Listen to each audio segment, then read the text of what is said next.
আসসালামু আলাইকুম। আজকে সকাল সকাল একটু খুদের ভাত খাবো।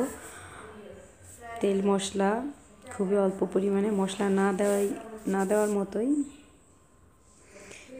এখানে আমি চালটাকে ধুয়ে নিয়ে পালং শাকটাও ধুয়ে নিলাম। শীতের দিনে একটু শাকসবজিটা একটু বেশি খাওয়া হয়। আর বন্ধুরা, আজকে একটা নিউজ শেয়ার করবো। আসলে এই নিউজটা আমার জন্য একদিকে ভালো আর একদিকে খারাপ। আমি যে ইসলামিক স্ট্যাটাসগুলো দিয়ে শর্টস দিই, ওগুলোতে আমার ভিউজও খুব ভালো আসে এবং সেগুলো দিয়েই সাবস্ক্রাইবার হচ্ছে। আর আমি যে আমার নিজের কন্টেন্ট তৈরি করি, সেগুলোতে আসলে সেরকম একটা ভিউজও আসে না, আর সেগুলোতেও সাবস্ক্রাইবার হয় না। তাই আমার এই ছোট্ট চ্যানেলটির পাশে থেকে আপনারা আমাকে সাপোর্ট করুন। আপনাদের সাপোর্টেই একটু একটু করে এগিয়ে যাব। আসলে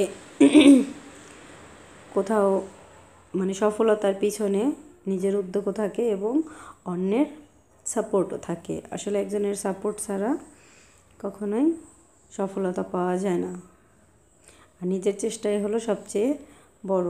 তাই আমি অল্প অল্প করেই চেষ্টা করে যাচ্ছি, একটু একটু করে। কারণ আমি এটুকু বিশ্বাস করি যে ছোট ছোট বালুকণা বিন্দু বিন্দু জল গড়ে তোলে মহাদেশ সাগর অতল। আসলে এই সারমর্মটি আমার একটি অনুপ্রেরণা। এদিকে আমি একটু হলুদ, মরিচ, লবণ, তেল, পেঁয়াজ রসুন দিয়ে মাখিয়ে নিলাম। এবার একটু পানি দিয়ে একটু ভালো করে মাখবো। মাখাটা যত ভালো হবে, এটার স্বাদটাও তত বাড়ে। মাখানোটা হয়ে গেছে, এখন পানি দিয়ে দিব।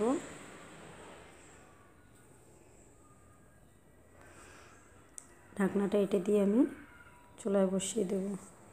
ঠিক 10 মিনিট পর রান্না কমপ্লিট।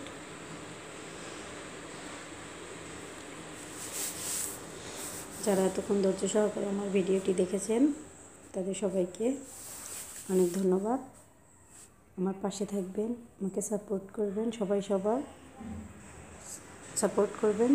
সবার পাশে থাকবেন।